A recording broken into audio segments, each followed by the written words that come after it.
Donc, bienvenue sur Ubuntu Café. Où est ton café, mon cher? Là, j'ai fini mon café. Je ne sais pas si tu arrives à boire. Ouais, moi, c'est du C'est thé. la dernière gorgée. Ah, moi, c'est du thé. J'ai besoin de thé aujourd'hui, là. Et puis Yellowstone. Ça, Yellowstone. ouais, c'est une tasse que j'ai achetée à Yellowstone National Park. Ok. Comment on appelle l'animal qui est dessus? Je sais qu'on dit mousse en anglais, mais. Ah, en français? Non, je sais, c'est un élan, je pense. Élan, ok. Élan. Ouais, mais tu le vois comme ça, il est grand, hein? Il est très grand. Je pense que c'est à cause de ça qu'on l'appelle élan. Il est très, très grand. Ouais. C'est genre élan élancé, quoi. Ouais, bon, c'est ce que je me dis.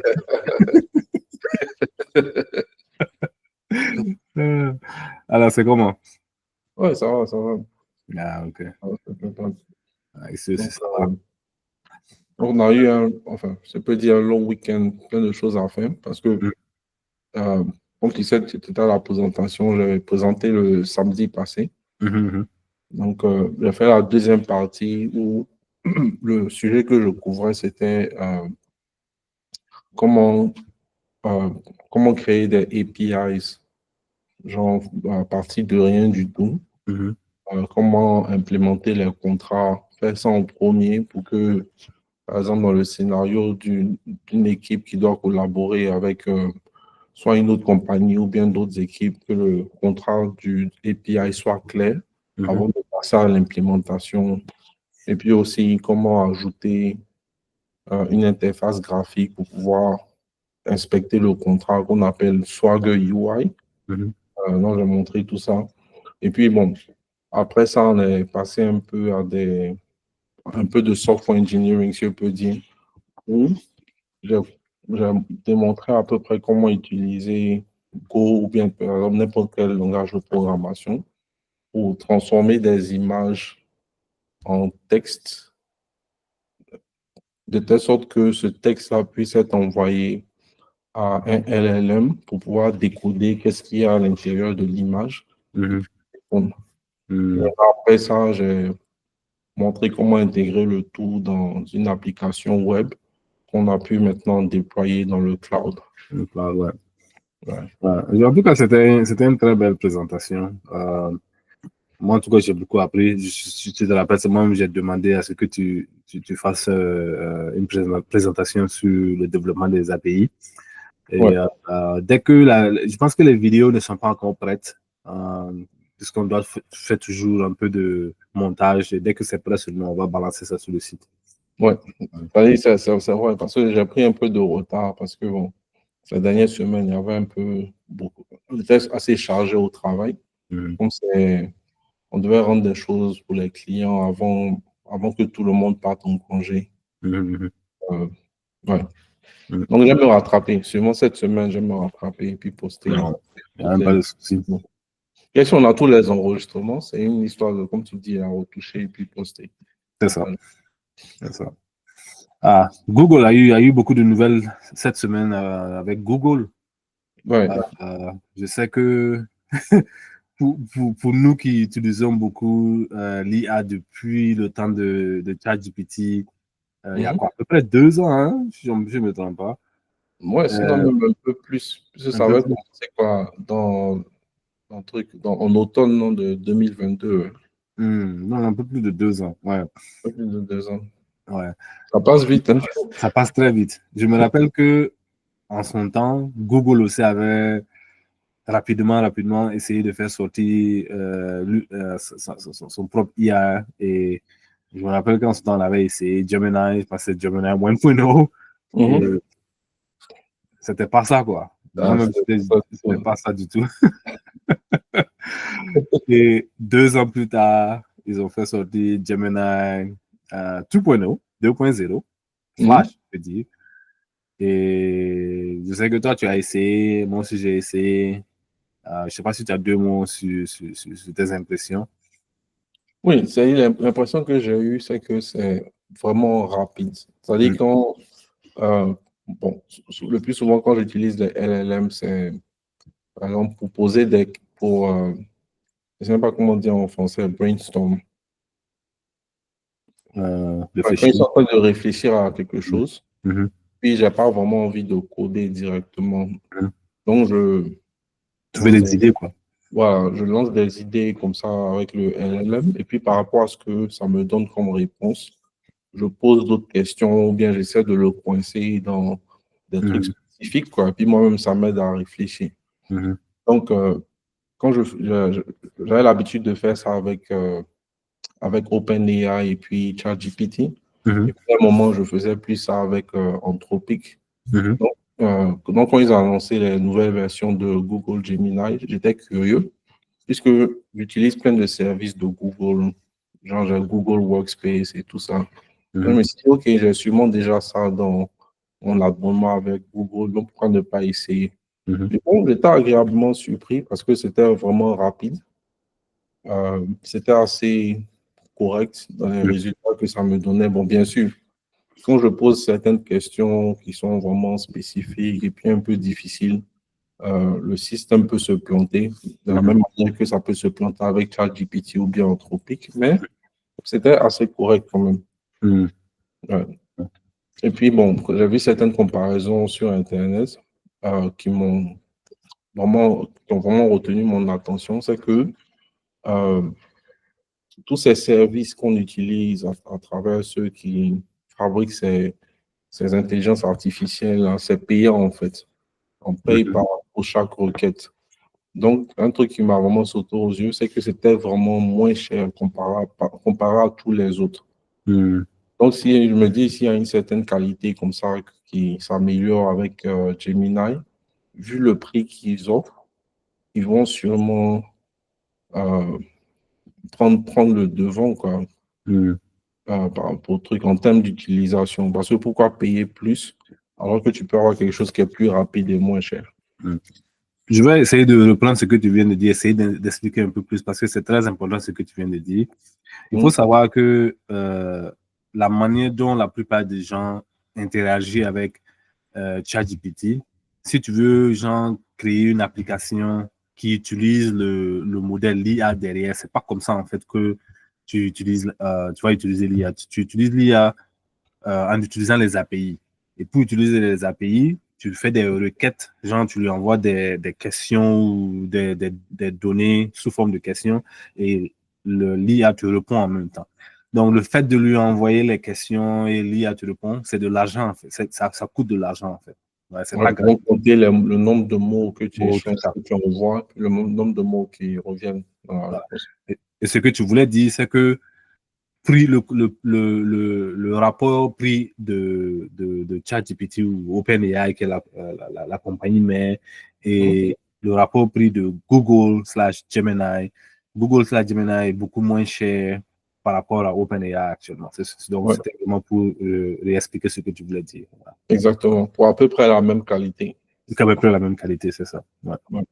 Ouais. Ah, super, en tout cas. Je sais que, en tout cas, moi, de mon côté, j'ai utilisé ça hier et aujourd'hui. Et comme je te l'ai dit, hein, vraiment, c'est beaucoup plus rapide et la qualité des réponses est amplement meilleure qu'avant. Ça, en tout cas, avant, quand tu lui posais des questions un peu plus compliquées, ça se plantait en fait. Là, maintenant, ça te donne, des réponses très, très intéressantes. Et vraiment, c'est de la qualité, quoi, en fait. Ouais. Et je sais que, bon, avec Google, tous les produits que Google a, par exemple, Gmail et puis Google Slide, Chrome, ils vont essayer d'intégrer ça un peu partout, quoi, en fait, Gemini. Ouais. En tout cas, tu as déjà installé ça sur ton téléphone? Gemini? Oui. Pas encore, non. J'ai utilisé juste sur le browser, quoi, mais pas directement sur mon téléphone. Il faut essayer sur le téléphone, c'est très intéressant. Ça ça marche partout, en fait. Même Android, iPhone ou autre, ça marche. Tu peux installer. D'accord, on va essayer ça. En tout cas, donc il y a Gemini donc, qui est là. Il y a aussi VO, qui est la version vidéo, si je ne me trompe pas, pour générer des vidéos. Oui, parce que Gemini, à différence de plein d'autres intelligences artificielles qu'on trouve, c'est que ils ont entraîné le modèle de Gemini pour traiter plusieurs choses, pas seulement du texte. Tu vois, donc, dans l'entraînement de Gemini, il y a du texte, des images, de l'audio et des vidéos. Ouais. Ok, ça, je n'ai pas encore essayé. Je vais essayer peut-être dans la semaine. Là. Ça, je n'ai pas encore essayé. Et...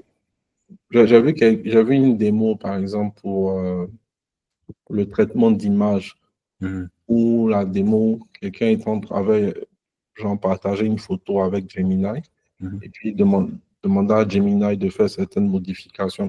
Moi, je pense que la démo, là, c'était les anciennes voitures, un peu comme les coccinelles. Ce n'était pas une coccinelle, mais à peu près le genre, quoi. Où le monsieur demandait de rendre ça, de transformer la coccinelle en cabriolet. Ok. Donc, sur place, c'était une image qui avait vraiment l'air d'être réelle, quoi. Le modèle était même de transformer la voiture en cabriolet, dans le même décor et tout. Oui, c'est intéressant. Il faut savoir que, bon, si on se demande, genre, où est-ce que ces genres d'outils, où est-ce que l'application de ce genre d'outils, il faut savoir que tout récemment, si je ne me trompe pas de la compagnie Adidas, pour la première fois, a créé une publicité en utilisant que des images générées par l'IA. Ouais, ils n'ont pas utilisé d'acteurs ou d'actrices, ils n'ont pas utilisé de photographes, de cinéastes, rien. C'est que IA qu'ils ont utilisé pour faire la publicité de leurs habits, chaussures, tout.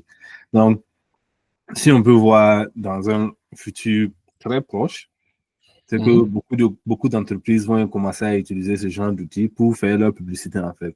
Voilà. Donc, tu n'auras plus à utiliser peut-être des acteurs ou des trucs comme ça pour pouvoir faire ta publicité, en fait. Voilà. Donc, c'est des applications directes, quoi, en fait. Exactement. Ça, c'est bon, tu me rappelles parce que j'avais vu une vidéo une fois où les gens montraient plutôt comment Coca-Cola avait utilisé ce genre de système-là avec l'intelligence artificielle pour faire toute une publicité. On voyait même les camions de Coca-Cola se promener dans la rue, le logo de Coca-Cola, les gens qui buvaient Coca-Cola et autres. Tout ça, c'était généré par l'intelligence artificielle. En tout cas, c'est une nouvelle frontière. C'est-à-dire, en fait, c'est comme si ça rejoint ce dont on parlait une fois, là, où tout ce qui est digital va forcément être affecté par toutes ces avancées avec l'intelligence artificielle. Comme par exemple, en parlant de Gemini, j'avais vu une autre démonstration où le monsieur voulait faire une analyse de données avec son fichier Excel en format CSV. Donc, tout ce qu'il a eu à faire, c'est upload le fichier CSV dans Google Colab. C'est comme ça qu'ils appellent leur service de Jupyter Notebook. Et puis, tout ce qu'il avait à faire, c'est de demander à Gemini à côté de faire l'analyse, quoi, comme si c'était un statisticien ou bien quelqu'un qui fait data science. Donc, Gemini a suivi la procédure normale. J'envoie les données, voir ce que ce sont des trucs, c'est quoi la distribution, les histogrammes, les groupes de régression, tout en fait, avec les explications et le code. Moins de 10 secondes, quoi, en fait. Ouais, en quelques secondes. Ouais. Un travail qui aurait pu peut-être prendre quelqu'un une journée pour le faire, en fait. Justement. Ouais. Justement. En parlant de vitesse, Google encore cette semaine a fait sortir un nouveau, comment on dit chip en français, un processeur, je pense. Processeur, si je ne me trompe pas, c'est que sur un petit ordinateur, on peut dire, voilà. CPU, mais je sais. Voilà, qui s'appelle Willow. Et en fait, on appelle ça c'est quantique, non, c'est ça? Quantum. Quantique en français. Quantique, c'est ça. Ça veut dire quoi? Donc, il faut que j'essaie d'expliquer en fait c'est quoi la physique quantique d'abord. Ok, bonne chose. Ah, parce que la physique classique, bon, ça on peut expliquer, mais la physique quantique, c'est un autre monde en fait. Un autre monde. Dès Ouais. que toi, tu as les détails pour aller en profondeur, mais bon, ce que je peux dire, c'est que quand on parle de physique classique, on parle des choses comme, par exemple, la vitesse, la Mhm, force, mhm, c'est pas, voilà, la gravité, les choses qui tombent, mhm, etc., etc. Maintenant, quand on parle de physique quantique, ça a directement rapport avec l'infiniment petit. mhm, mhm, Donc, on dit un processeur quantique, comme tu as dit, Willow, je sais que c'est relié à quelque chose de petit. mhm, Et mhm. maintenant, si tu peux nous donner des détails. Je peux te donner les détails. OK. D'abord, il faut savoir qu'aujourd'hui, par exemple, nos ordinateurs qu'on a aujourd'hui, la manière dont ça fait les calculs, c'est 0, 1 en fait. Les 0, 1, c'est tous les calculs que le CPU va faire, tout est basé sur vraiment 0, 1, 0, 1, 0, 1. Maintenant, la physique quantique utilise un autre type de processeur qui est ce qu'on appelle les qubits, qui peut être 0, 1 ou les deux en même temps. C'est là où les choses commencent à devenir intéressantes. C'est-à-dire, Donc, c'est une addition, 1 plus 0. non, non, non, pas 1 plus 0, non. Non, non, non, non, ça peut être 1 plus 0, ça peut être les deux en même temps. Ça veut dire que quoi? Ça veut dire que l'exemple que je peux utiliser, c'est que si, et ça dépend en fait de ce qu'on appelle le mot là, c'est quoi? Superposition, like superposition. C'est-à-dire la Mhm. personne qui, vraiment la physique quantique, c'est autre chose. C'est-à-dire, je reprends. La personne qui observe. La personne qui observe. C'est-à-dire, l'exemple que je peux prendre pour expliquer, c'est quoi? C'est que si par exemple, tu as une bille bleue, une bille rouge, OK? Mhm. Donc, tant que tant que tu n'observes pas les billes, en fait, tu ne sais pas, en fait, la bille, les billes, ça peut être les deux en même temps, rouge ou bleu, rouge ou bleu. Mais dès que tu observes une bille, c'est là maintenant que ça prend sa couleur, si tu vois ce que je veux dire. OK. Voilà. Donc pourquoi est-ce que la physique quantique est intéressante ou on peut dire, d'un autre monde? C'est que c'est le fait que ça peut être deux choses à la fois, en fait. Tu vois, là? Mhm. Deux choses à la fois, sans qu'on puisse expliquer pourquoi. Ça peut être deux choses à la fois. Tu vois? Ouais. Donc, ça veut dire quoi? Ça veut dire que avant, par exemple, les calculs, par exemple, un ordinateur qui pouvait, disons par exemple qu'un ordinateur veuille décrypter un code. S'il doit utiliser le processeur classique, c'est les 0101, souvent, ça peut prendre des années pour pouvoir décrypter un truc. Par exemple, il y a un outil de décryption, là, j'ai oublié, c'est SH252, non? Un chat 252. SH252, comme 256, ça. peut-être. 256. 256, voilà.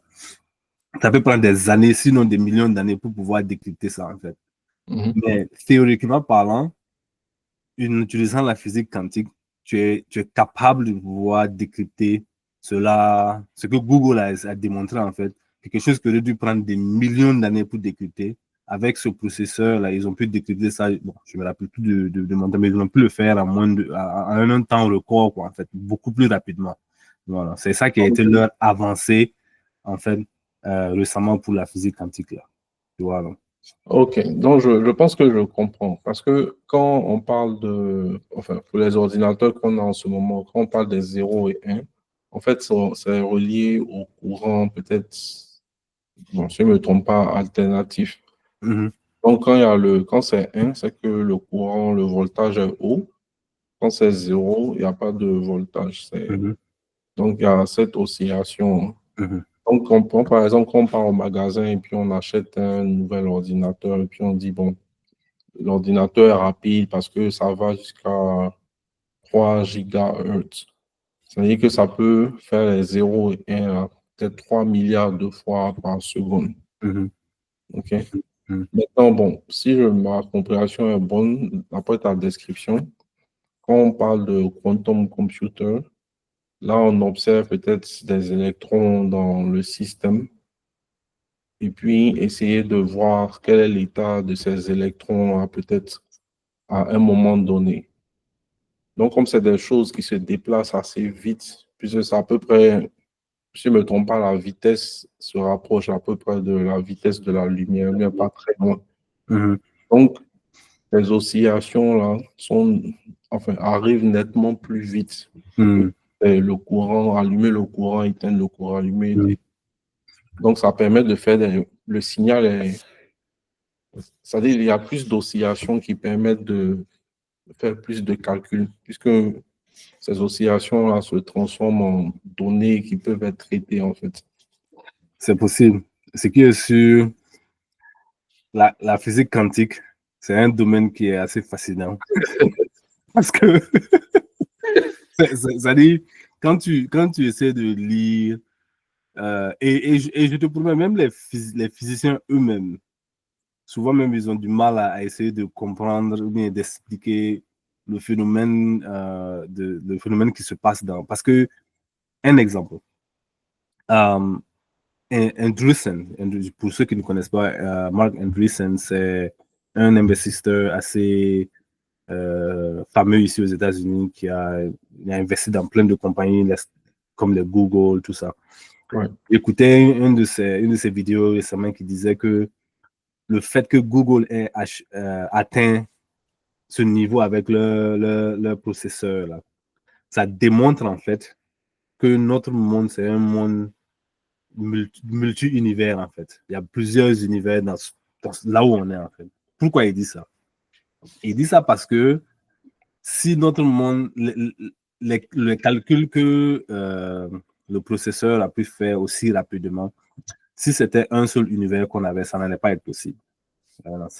Donc, le fait que ça a pu réussir à le faire, ça veut dire que il y a forcément plusieurs univers pour pouvoir faire ce calcul-là, en fait, si tu vois ce que je veux dire.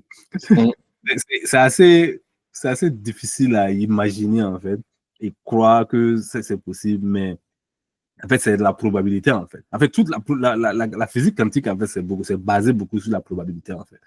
Voilà. Donc, c'est justement parce que, comme c'est extrêmement difficile de savoir ce qui se passe là-bas, à ce niveau de l'infiniment petit.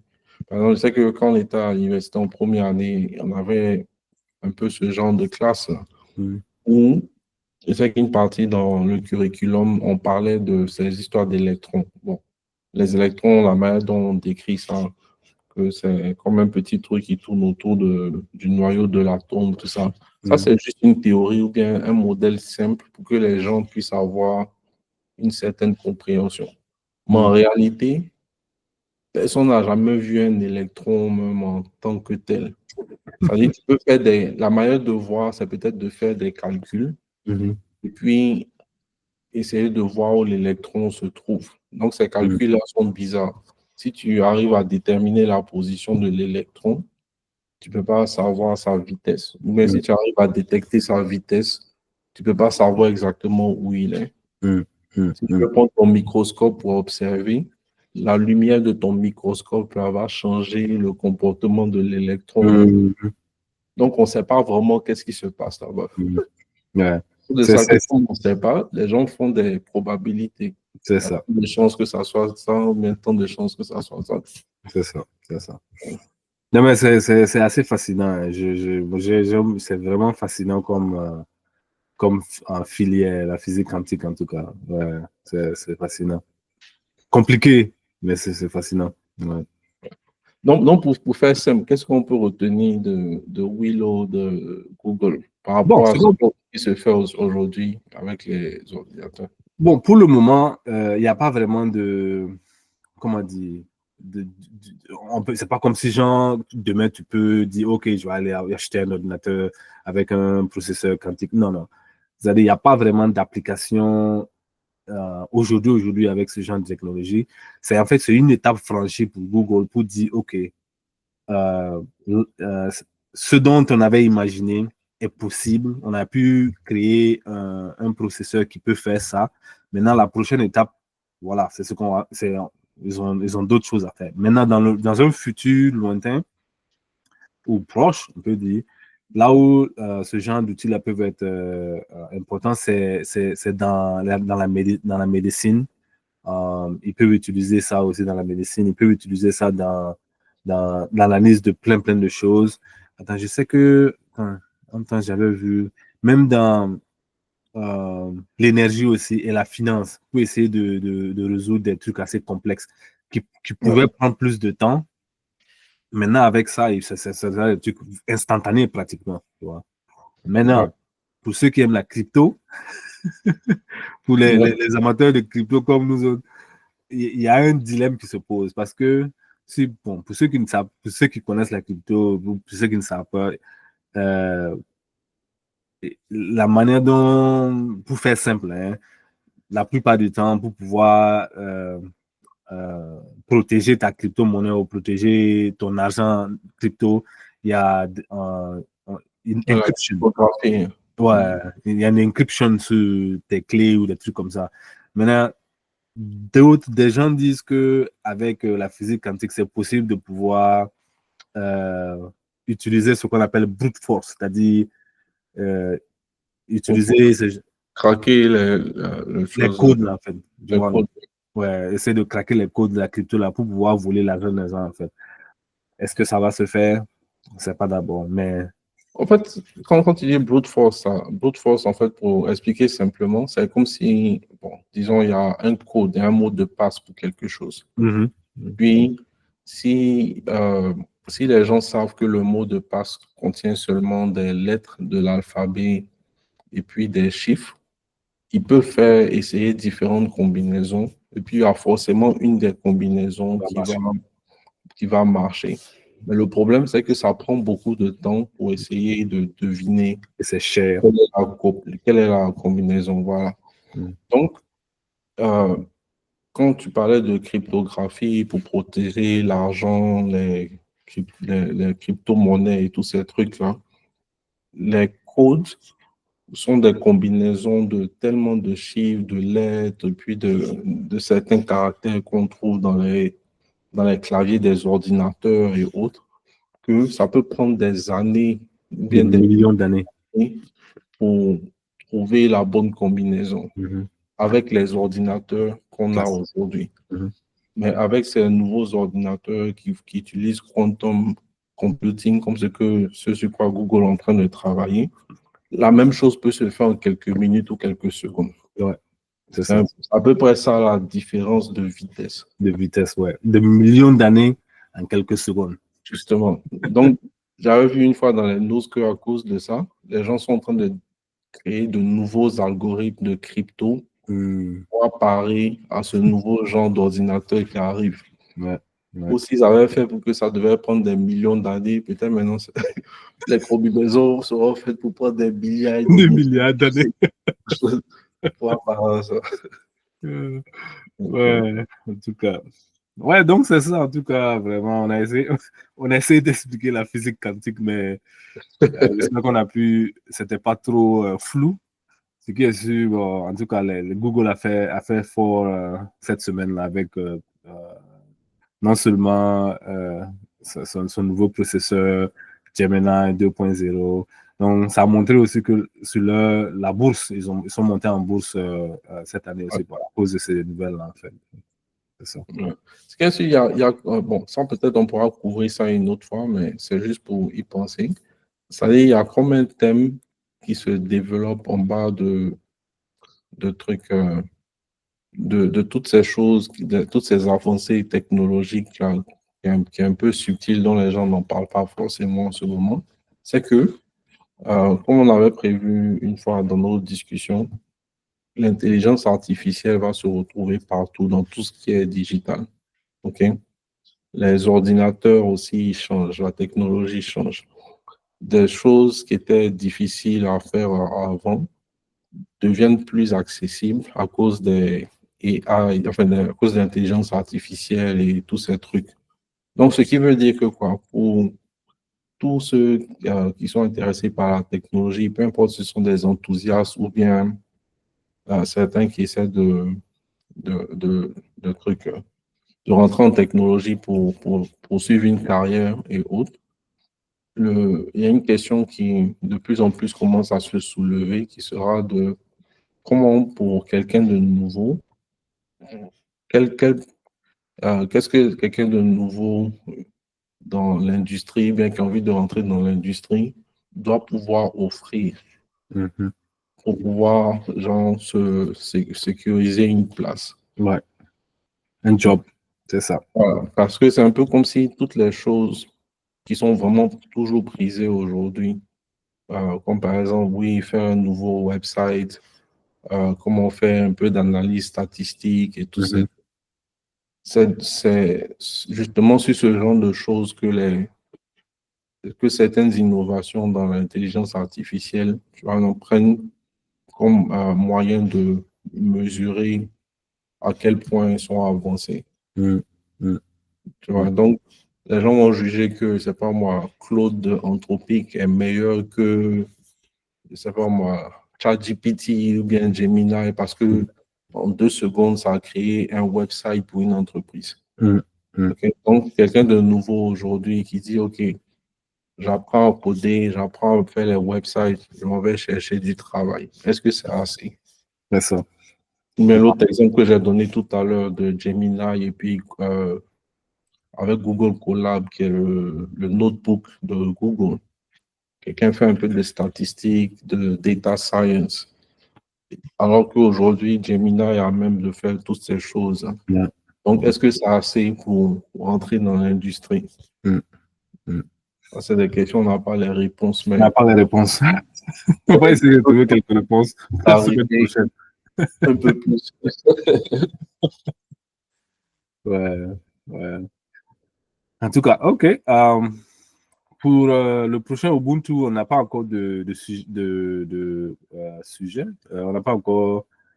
On n'a pas encore sélectionné. Est-ce qu'il y a, comment on dit placeholder en français? La réunion est déjà créée, mais on n'a pas encore de sujet d'abord. On va trouver de quoi faire la présentation sur, et puis bon, on va, comme d'habitude, partager les liens. Quand tu commences à parler en franglais, on va faire la présentation sur. Mon cher, c'est comme ça, hein?